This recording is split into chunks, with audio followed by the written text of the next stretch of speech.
সন্ত্রাস ও জঙ্গিবাদ দেশের উন্নয়নে বড় বাধা, নির্মূলে কাজ করছে পুলিশ, বললেন প্রধানমন্ত্রী। জনবল আরও বাড়ানোর আশ্বাস, পুলিশ সপ্তাহে পদক পেলেন 132 সদস্য। রেল লাইনের স্লিপারে লোহার পাতের পরিবর্তে বাঁশ ব্যবহার বিজ্ঞানসম্মত নয়, বলছেন বিশেষজ্ঞরা। সম্পূর্ণ যৌক্তিক দাবি রেলমন্ত্রীর।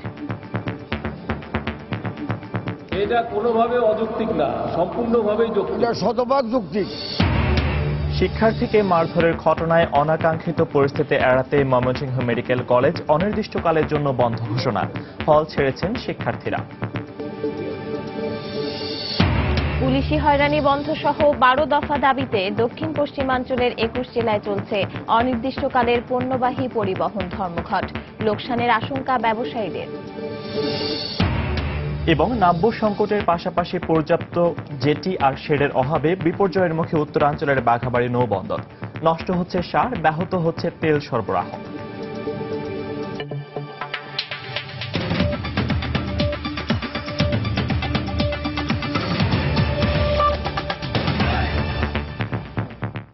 বাংলা সময়ের সঙ্গে আছি আমি পারমিতা হিম এবং আমি ফয়সাল মোর্শেদ। পুলিশ বাহিনীকে গণতান্ত্রিক মূল্যবোধের সঙ্গে একাত্মতা অর্জন করে আরও জনবান্ধব হয়ে কাজ করার আহ্বান জানিয়েছেন প্রধানমন্ত্রী শেখ হাসিনা। সকালে রাজধানীর রাজারবাগ পুলিশ লাইনে পুলিশ সপ্তাহ 2017 এর উদ্বোধনী পর্বের বক্তব্যে এ আহ্বান জানান প্রধানমন্ত্রী। তিনি বলেন, সন্ত্রাস ও জঙ্গিবাদ দেশের উন্নয়নে বড় বাধা। দেশি বিদেশি বিভিন্ন চক্রের বাংলাদেশ বিরোধী ভূমিকা নস্যাৎ করে এই বাহিনী আজ মানুষের আস্থা অর্জন করছে।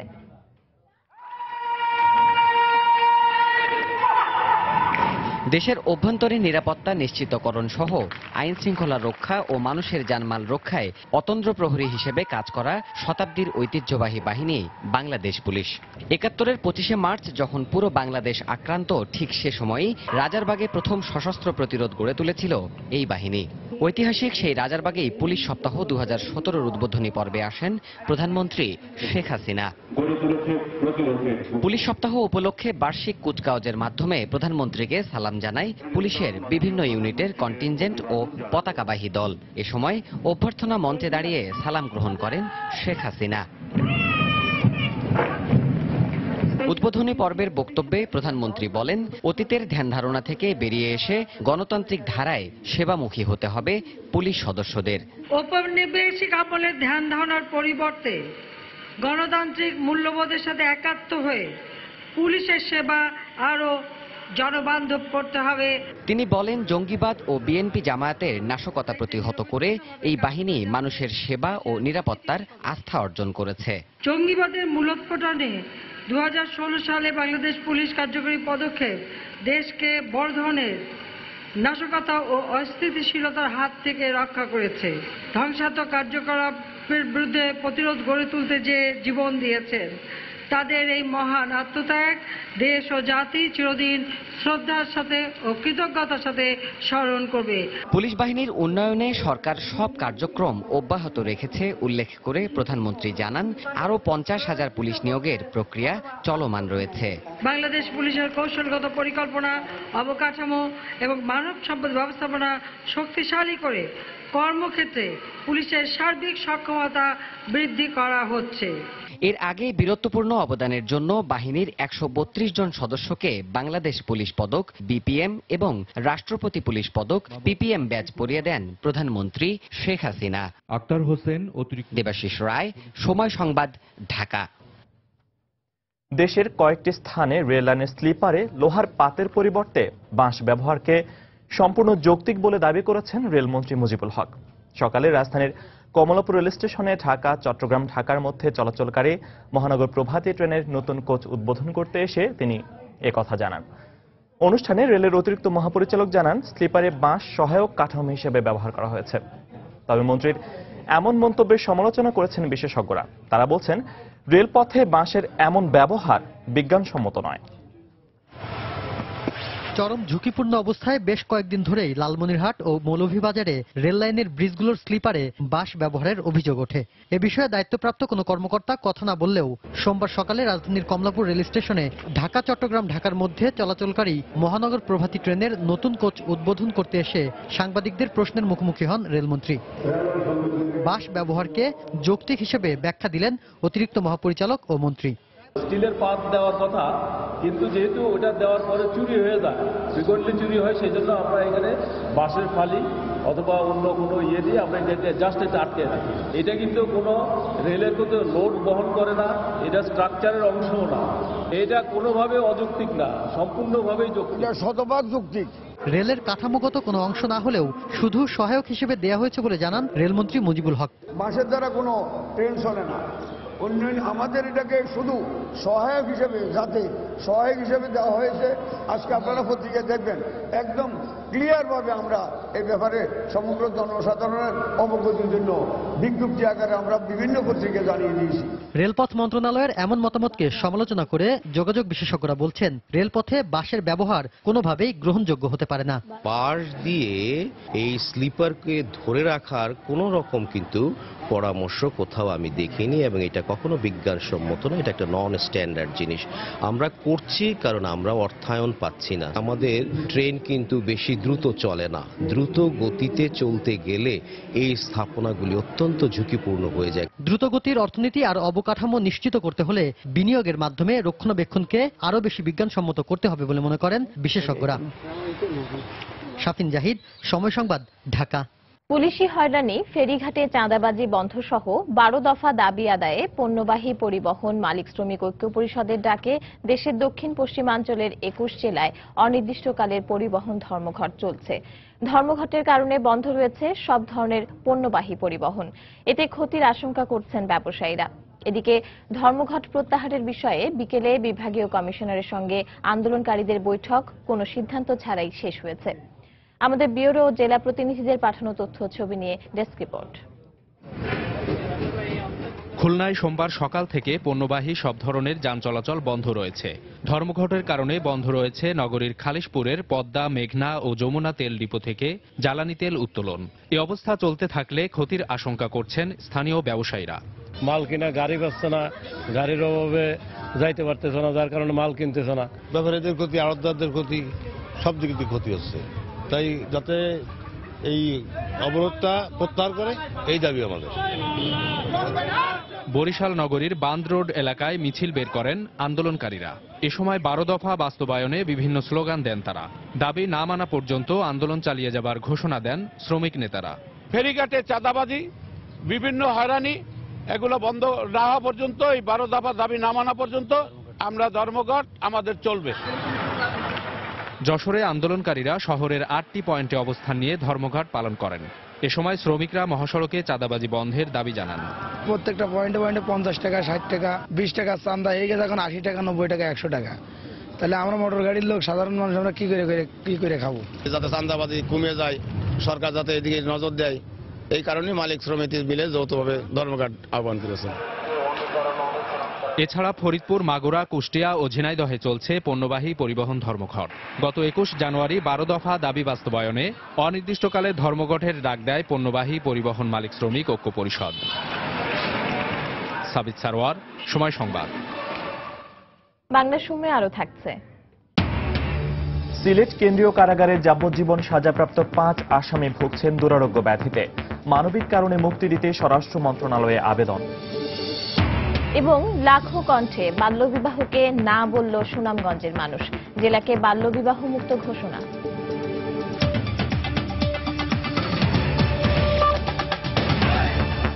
ময়মনসিংহ মেডিকেল কলেজের 3 ছাত্রকে বহিষ্কারের ঘটনায় অনাকাঙ্ক্ষিত পরিস্থিতি এড়াতে অনির্দিষ্টকালের জন্য কলেজ বন্ধ ঘোষণা করেছে কর্তৃপক্ষ। এরই মধ্যে হল ছাড়ছেন শিক্ষার্থীরা। ভাইস প্রিন্সিপাল আনম ফজলুল হক পাঠান জানান, গত 19 জানুয়ারি রাতে শহরের বাগমারা মেডিকেল ছাত্রাবাসে 5ম বর্ষের শহীদুল ইসলামকে মারধর করে 2য় ও 4র্থ বর্ষের কয়েকজন ছাত্র। তদন্ত করে অভিযোগ প্রমাণিত হওয়ায় 4র্থ বর্ষের নিয়ামুল হক সিয়াম, 2য় বর্ষের অনুপম দত্ত ও আকিব মোস্তফা হিমেলকে আজ সকালে 1 বছরের জন্য বহিষ্কার করে কর্তৃপক্ষ।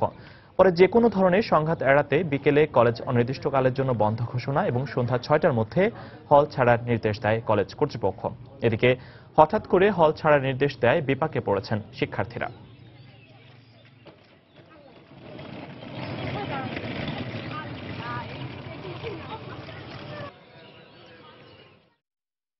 এটা একটা অনাকাঙ্ক্ষিত ঘটনা ঘটেছে ক্যাম্পাসে, তো সেটার জন্য আজকে আমরা চলে যাচ্ছি। আমাদের কর্তৃপক্ষ আমাদের বলেছে হল খালি করে দিতে।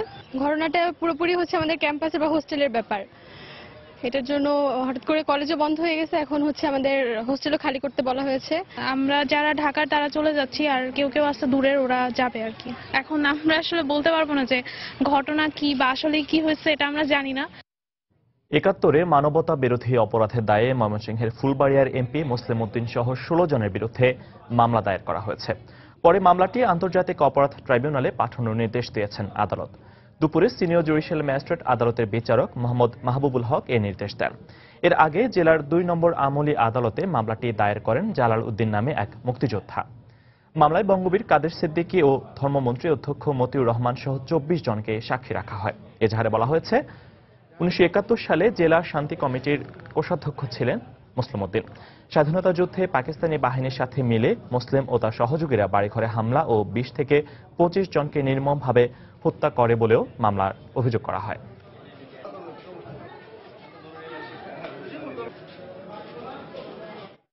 ফুলবাড়িয়ার সংসদ সদস্য মুসলিম উদ্দিন সাহেব সহ ১৬ জন এবং অন্যান্য ২০-২৫ জন অজ্ঞাতনামার বিরুদ্ধে মানবতা বিরোধী অপরাধী হিসাবে মোকদ্দমা দায়ের করছে মুক্তিযোদ্ধা জালাল উদ্দিন।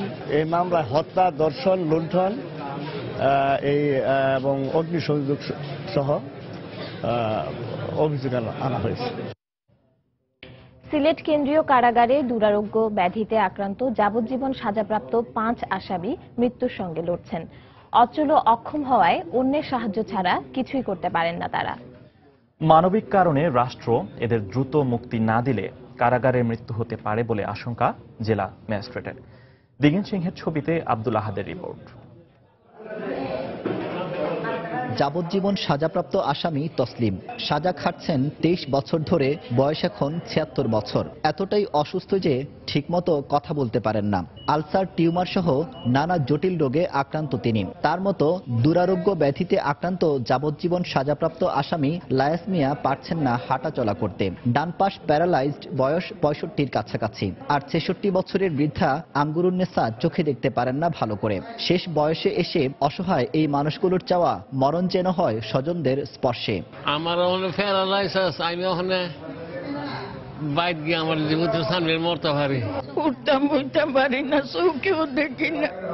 একটা ডায়াবেটিস হয়ে গেছে কি, আমার যদি আল্লাহ রাস্তায় মুক্তি খান দেন আমি বাঁচিলাম। কারা কর্তৃপক্ষ জানায় এরা এতটাই অচলক্ষম যে বাইরে গিয়ে অপরাধ করার সক্ষমতা নেই। মানবিক কারণে তারাও চান বন্দীরা মৃত্যুর সময় যেন পরিবারের পাশে থাকার সুযোগ পান। তারা হাঁটতে পারে না অপরের সাহায্য ছাড়া।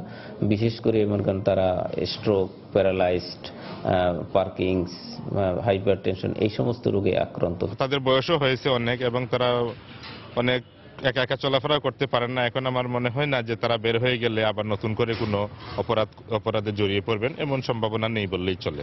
এমন ৭ জন বন্দীর মুক্তির জন্য স্বরাষ্ট্র মন্ত্রণালয়ে আবেদন করেছেন জেলা ম্যাজিস্ট্রেট। তবে কদিন আগে ২ জন মারা গেছেন। বাকি ৫ জনের বিষয়ে এখনো আমরা কোনো নির্দেশনা পাইনি। এটা একটা সুযোগ আছে, যদি নির্দেশনা পাই তাহলে আমরা ছেড়ে দেওয়ার জন্য চিন্তা ভাবনা করছি। সিআরপিসির ৪০১ ধারা অনুযায়ী অচলক্ষম বন্দীদের মুক্তি দেওয়ার এখতিয়ার আছে রাষ্ট্রপতির। আব্দুল আহাদ, সময় সংবাদ, সিলেট। দর্শক, এই বিষয়ে কথা বলতে আমাদের সিলেট ব্যুরোতে আছেন জেলার অতিরিক্ত পিপি অ্যাডভোকেট শামসুল ইসলাম। আমরা সরাসরি কথা বলছি তার সাথে। জনাব শামসুল ইসলাম, আপনাকে স্বাগত জানাচ্ছি আমাদের স্টুডিওতে। আমার প্রথম প্রশ্ন থাকছে, এই যে প্রতিবেদনটি দেখলাম, অসুস্থ এই আসামিদের মানবিক কারণে মুক্তি দেওয়ার যৌক্তিকতা কতটুকু, আর এক্ষেত্রে আইনগতভাবে কি কি পদক্ষেপ নেওয়া যেতে পারে বলে আপনি মনে করেন? ধন্যবাদ। আসলে আপনারা জানেন যে মানুষের জন্যই আইন, সেই মানবিকতার দিক দিয়েই সরকার একটি কমিটি করেছে যে যারা অসুস্থ দুস্থ তাদেরকে কিভাবে আইনগত সহযোগিতা দেওয়া যায়। আপনারা জানেন যে এই ৭ জনের জন্য আমরা সিলেট কারাগার থেকে আমাদের যে একটা কমিটি আছে জেলা প্রশাসক মহোদয়ের নেতৃত্বে, সেখানে 7 সদস্য বিশিষ্ট কমিটি আছে। সেই কমিটি এই 7 জনের জন্য, তারা দুস্থ, অসুস্থ এবং তারা চলাচলে অক্ষম এবং বয়োজ্যেষ্ঠ, তাদের জন্য সরকারের কাছে সুপারিশ করেছে তাদেরকে এই ফৌজদারি কার্যবিধির 401 ধারার 401-এর 1 উপধারা মোতাবেক আইনগত ব্যবস্থা গ্রহণের জন্য সুপারিশ করা হয়েছে। এবং বিগত 12/11/2016 ইংরেজি তারিখে এই স্বরাষ্ট্র মন্ত্রণালয়ের বরাবরে আমাদের এখান থেকে পাঠানো হয়েছে, সুপারিশ পাঠানো হয়েছে। সেই সুপারিশের ভিত্তিতে সরকার সেটা আইনগত ব্যবস্থা গ্রহণ করবে আমরা জানি। সেটা আপনাদেরকে আমরা আশ্বস্ত করতে পারি যে এই দুস্থ অসুস্থ মানুষের জন্য সরকার কার্যকর ব্যবস্থা গ্রহণ করবে। জনাব শামসুল ইসলাম, এই ধরনের ঘটনা আপনারা পদক্ষেপ নিয়েছেন সেটা তো ঠিকই আছে, কিন্তু এই ধরনের ঘটনা আরো ঘটতে পারে এবং কিশোর সংশোধন কেন্দ্র যেমন রয়েছে, এই ধরনের বয়োজ্যেষ্ঠ বা দুরারোগ্য ব্যাধিতে আক্রান্ত যারা, তাদের জন্য আলাদা কোনো ব্যবস্থা করা যায় কিনা, এ ব্যাপারে আপনার পরামর্শ কি থাকবে? এই ব্যাপারে আমার পরামর্শ হলো যে কিশোর সংশোধনাগার সেখানে রয়েছে বাংলাদেশে। আমি মনে করি যে সরকার এই অসুস্থ দুস্থ মানুষদের জন্য একটা, এই যে বয়স্কদের জন্য কিশোর সংশোধনাগারের মতো এইভাবে একটি করলে অন্তত মানবিকতা রক্ষা পাবে, যে এরা যে কারাগারে যারা বয়স্ক অসুস্থ চলাচলে অক্ষম, তাদের সেই মানবিকতার দিক বিবেচনা করে আমি মনে করি সরকার এই ধরনের কিশোর শোধনাগারের মতো এই বয়স্কদের জন্য এই ধরনের আলাদা আবাসস্থলের ব্যবস্থা গ্রহণ করা প্রয়োজন আমি মনে করি। কারণ আপনাদেরকে আমরা এই বাংলাদেশ সরকার মাননীয় প্রধানমন্ত্রীর নেতৃত্বে নির্দেশে আজকে সারা বাংলাদেশে আমরা এই যে কারাগারে যারা বন্দী আছেন, যারা দীর্ঘদিন জেল হাজতে আছেন, তাদের জন্য আমরা প্রতি মাসে একটি আমরা জেল ভিজিট করি। জেল ভিজিট করে আমরা সেখানে যারা বয়স্ক রয়েছে, যারা অসুস্থ অবস্থায় রয়েছে, তারা কতদিনের সাজাপ্রাপ্ত, কতদিন ধরে কারাগারে আছে, তাদের জন্য একটি সুপারিশমালা আমরা সরকারের বরাবরে আমরা প্রতি মাসেই প্রেরণ করি এবং সেখান থেকে আমরা প্রয়োজনীয় নির্দেশনা মোতাবেক আইনগত ব্যবস্থা গ্রহণ করি। সেখানে আমাদের জেলা দায়রা জজ মহোদয় আমাদের চেয়ারম্যান থাকেন, কো চেয়ারম্যান হিসেবে আমাদের জেলা প্রশাসক মহোদয় থাকেন, সেখানে আমরা আরো জেল সুপার মহোদয় সদস্য সচিব হিসাবে রয়েছেন। আমরা প্রতি মাসেই কিন্তু এই অসুস্থ দুস্থ মানুষদের জন্য আমরা কাজ করে যাচ্ছি সরকারের নির্দেশ মোতাবেক। আমরা সিলেটে আমরা গত মাসের আগের মাসে আমরা একটা মিটিং করেছিলাম। আমরা সেখানে আমরা বলেছিলাম যে 5 বছরের অধিক কি পরিমাণ কারাবন্দী সেখানে রয়েছে, যারা বিচার অসম্পূর্ণ রয়েছে, এবং সেই একটি তালিকা আমরা তুলেছি। সেই তালিকাতে আমরা সেখানে যে মানবিকতার দিক, আমরা সেখানে কি অপরাধের জন্য সে কারাভোগ করিতেছে এবং তাদের জন্য কি আইনগত সহযোগিতা যে দেওয়া যায়, সেখানে আমাদের লিগ্যাল এইড কমিটি আছে, সেখানে ব্লাস্ট আছে, অনেক এনজিওগুলো সেখানে কাজ করতেছে আমাদের কমিটির সদস্য হিসেবে। এরই ধারাবাহিকতায় আজকে যে এই 7 জনের মধ্যে অলরেডি 2 জন লুকমান এবং মানকি মুন্ডা রয়েছে, মানকি মুন্ডা মারা গেছেন। এই 5 জনের জন্য আজকে স্বরাষ্ট্র মন্ত্রণালয়ে যে আমাদের সুপারিশ, সেই সুপারিশের ভিত্তিতে সরকার, আমি বললাম যে ফৌজদারি কার্যবিধির 401-এর উপধারা 1 মোতাবেক আইনগত ব্যবস্থা গ্রহণ করবে বলে আমি মনে করি। কারণ মানুষের জন্যই তো মানবিকতা সেখানে বড় জিনিস, মানবাধিকার সেখানে বড় জিনিস। আপনি যে জিনিসটা বলছেন যে ওই যে কিশোর অপরাধ সংশোধনাগার, আমি আবারও বলতেছি, আমি সরকারের কাছে সবিনয় অনুরোধ করব আমাদের এই জিনিসটা সারা বাংলাদেশে অনেক বিভিন্ন কারাগারে। আমরাও আশা করি জনাব শামসুল ইসলাম যে এই বিষয়ে সরকার দ্রুত পদক্ষেপ নেবে। দর্শক, আমরা কথা বলছিলাম সিলেট জেলার অতিরিক্ত পিপি অ্যাডভোকেট শামসুল ইসলামের সঙ্গে। লাখো কণ্ঠে বাল্যবিবাহকে না বলে সুনামগঞ্জকে বাল্যবিবাহ মুক্ত ঘোষণা করা হয়েছে। সিলেটের বিভাগীয় কমিশনার জামাল উদ্দিন আহমেদ জেলাকে বাল্যবিবাহ মুক্ত ঘোষণা করেন। দুপুরে জেলার 299টি স্থানে একযোগে লাল কার্ড দেখিয়ে এ ঘোষণা দেওয়া হয়। এ সময় বিভিন্ন স্কুল কলেজের শিক্ষার্থী সহ নানা শ্রেণী পেশার মানুষ এই কর্মসূচিতে অংশ নেন। অনুষ্ঠানে জেলা প্রশাসক শেখ রফিকুল ইসলাম বলেন, 2016 সাল থেকে সুনামগঞ্জের প্রতিটি উপজেলা, প্রতিটি ইউনিয়ন বাল্যবিবাহ মুক্ত। তারই অংশ হিসেবে আজ আনুষ্ঠানিকভাবে এই ঘোষণা দেওয়া হয়েছে। বাংলার সময়ে আরো থাকছে, যশোরের সাগরদাড়িতে জমে উঠেছে সপ্তাহব্যাপী মধু মেলা। দর্শনার্থীদের পদচারণায় মুখর মেলা প্রাঙ্গণ। পণ্য বিক্রি বাড়ায় খুশি বিক্রেতারাও।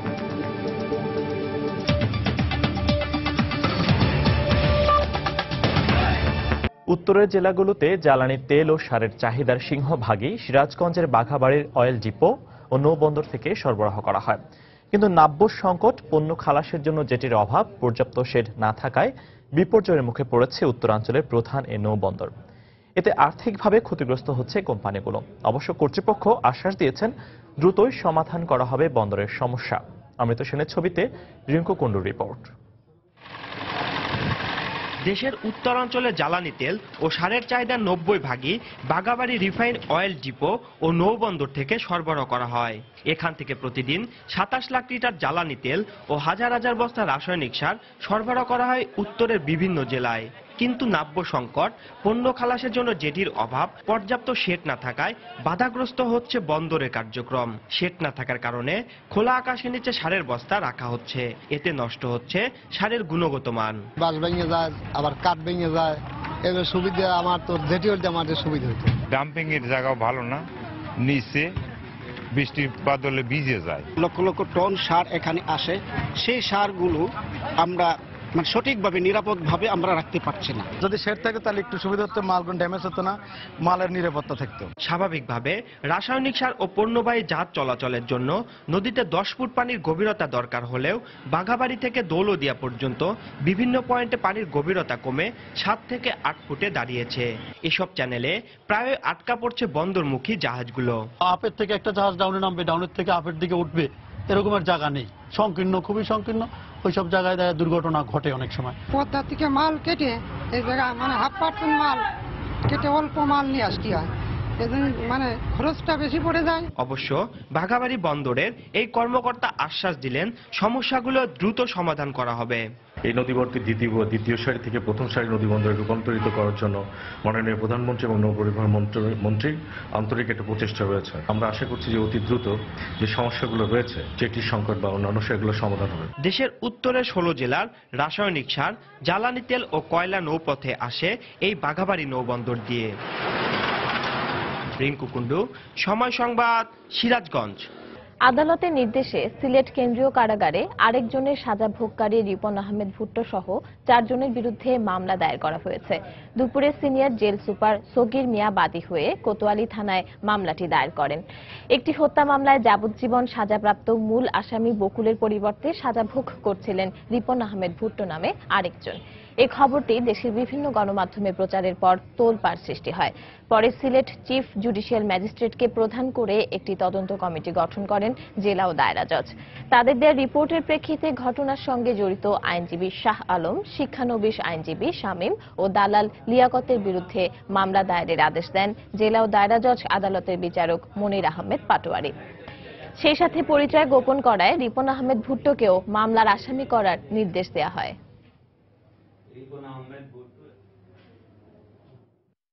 বিজ্ঞ জেলা দায়রা জজ মহোদয়, মাননীয় jail super, senior jail super মহোদয়কে মামলা করার জন্য নির্দেশ দিয়েছেন।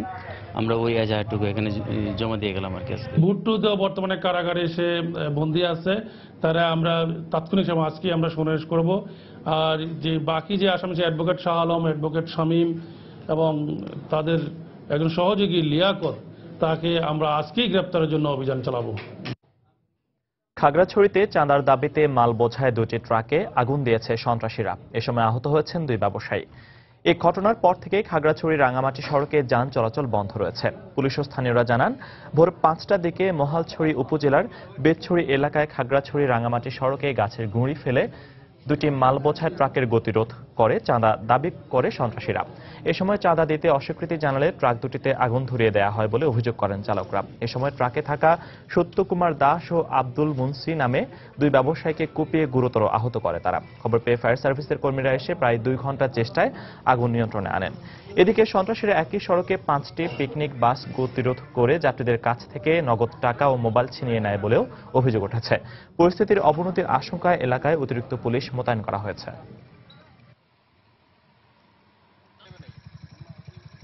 সিলেটে অবৈধভাবে পাথর উত্তোলনের সময় 2 শ্রমিক পাথর চাপায় আহত হয়েছেন 6 জন। সকালে কোম্পানীগঞ্জ উপজেলার শাহ আরেফিন টিলায় এই ঘটনা ঘটে। পুলিশ জানায়, ভোর থেকে ভোলাগঞ্জের শাহ আরেফিন টিলায় 18 জন শ্রমিক গোপনে অবৈধভাবে পাথর উত্তোলন করছিলেন। এ সময় হঠাৎ করে পাথর ধসে পড়লে চাপা পড়েন শ্রমিকরা। এতে ঘটনাস্থলেই 2 জন নিহত হন। আহত 6 জনকে উদ্ধার করে সিলেট ওসমানী মেডিকেল কলেজ হাসপাতালে ভর্তি করা হয়েছে। যশোরের সাগরদাঁড়িতে জমে উঠেছে সপ্তাহব্যাপী মধুমেলা। দেশের বিভিন্ন প্রান্তের মধু ভক্ত সহ দর্শনার্থীদের পদচারণায় মুখর হয়ে উঠেছে মেলা প্রাঙ্গণ। আর বেচাকেনা নিয়েও খুশি বিক্রেতারাও। মহাকবি মাইকেল মধুসূদন দত্তের 193তম জন্মবার্ষিকীতে আয়োজিত এ মেলা শেষ হবে আগামী 27 জানুয়ারি। আবুল কালাম আজাদের ছবি ও জুয়েল মৃধার তথ্যে ডেস্ক রিপোর্ট। সতত হে নদ তুমি পড়ো মোর মনে, সতত তোমার কথা ভাবিয়ে বিরলে। কবিতাটি যশোরের সাগরদাঁড়ির কপোতাক্ষ নদের সাথে মহাকবি মাইকেল মধুসূদন দত্তের আত্মিক সম্পর্কের কথা মনে করিয়ে দেয়। বাংলা সনেটের স্রষ্টা মহানে কবির স্মৃতিকে স্মরণ করে তার পৈতৃক বাড়ির সামনে প্রতি বছর আয়োজন করা হয় মধুমেলার। প্রথম দিন থেকেই মেলা প্রাঙ্গণে ভিড় করছেন দর্শনার্থীরা। দেশের বিভিন্ন প্রান্ত থেকে ছুটে এসেছেন মধুভক্তরা। মেলার ফাঁকে অনেকেই ঘুরে দেখছেন মহাকবির বাস্তুভিটাও। ফ্যামিলি নিয়ে আসছি, আপনার মেলায় ঘুরলাম, মধুসূদনের বিভিন্ন জিনিসপত্র আসবাবপত্র দেখলাম। তার কবিতা সংকলন আছে তার বাসার ভিতরে, সেগুলো আর কি দেখতে আসলাম। ট্রেনে উঠছি, আরো অনেক কিছুতে উঠছি। মধুমেলাকে ঘিরে গ্রামীণ মেলায় শিশুদের রকমারি খেলনা, খাবার ও গৃহস্থালী পণ্য সহ অসংখ্য পণ্যের পসরা সাজিয়ে বসেছেন দোকানিরা। খুবই ভালো লেগেছে, আর জিনিসপত্র যে কস্ট মোটামুটি মানে নাগালের মধ্যে আছে। বেচাকেনা মোটামুটি ভালো হয়েছে, কাস্টমার আসা যাওয়া আছে। ঐতিহ্যের এ মেলায় দর্শনার্থীদের নিরাপত্তায় সব ধরনের ব্যবস্থা নেওয়া হয়েছে বলে জানান পুলিশ কর্মকর্তা। 200 পুলিশ সদস্য সাদা পোশাকে তাদেরকে নিয়োজিত করছি। জেলা প্রশাসনের সার্বক্ষণিক সহযোগিতায় 2 জন ম্যাজিস্ট্রেট থাকবেন এবং স্থানীয় ইউএনও থাকবেন। মহাকবির স্মৃতি ধরে রাখতে 1890 সাল থেকে স্থানীয় সংগঠনের পক্ষ থেকে প্রতি বছর আয়োজন করা হয় মধুমেলা। পরবর্তীতে 1994 সাল থেকে সাংস্কৃতিক মন্ত্রণালয়ের উদ্যোগে বড় পরিসরে শুরু হয় মধুমেলার পথচলা। সময় সংবাদ, যশোর। বাংলা সময়ের শীর্ষ সংবাদগুলো জানিয়ে দিচ্ছি আরেকবার। সন্ত্রাস ও জঙ্গিবাদ দেশের উন্নয়নে বড় বাধা, নির্মূলে কাজ করছে পুলিশ, বললেন প্রধানমন্ত্রী। জনবল আরও বাড়ানোর আশ্বাস। পুলিশ সপ্তাহে পদক পেলেন 132 সদস্য। রেল লাইনে স্লিপারে লোহার পাতের পরিবর্তে বাঁশ ব্যবহার বিজ্ঞানসম্মত নয়, বলছেন বিশেষজ্ঞরা। সম্পূর্ণ যৌক্তিক, দাবি রেলমন্ত্রীর। এটা কোনোভাবে অযৌক্তিক না, সম্পূর্ণভাবেই যৌক্তিক, শতভাগ যৌক্তিক। শিক্ষার্থীকে মারধরের ঘটনায় অনাকাঙ্ক্ষিত পরিস্থিতি এড়াতে ময়মনসিংহ মেডিকেল কলেজ অনির্দিষ্টকালের জন্য বন্ধ ঘোষণা। হল ছেড়েছেন শিক্ষার্থীরা। পুলিশি হয়রানি বন্ধ সহ 12 দফা দাবিতে দক্ষিণ পশ্চিমাঞ্চলের 21 জেলায় চলছে অনির্দিষ্টকালের পণ্যবাহী পরিবহন ধর্মঘট। লোকসানের আশঙ্কা ব্যবসায়ীদের।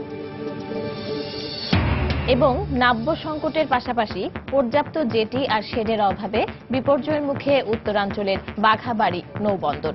নষ্ট হচ্ছে সার, ব্যাহত হচ্ছে তেল সরবরাহ। এই ছিল বাংলা সময়। যে কোনো খবর পেতে ভিজিট করুন সময়নিউজ.tv। এছাড়া এই মাত্র পাওয়া খবর আপনার মোবাইলে পেতে SMS করুন *BN লিখে পাঠিয়ে দিন 16242 নম্বরে। সঙ্গে থাকুন সময়ে।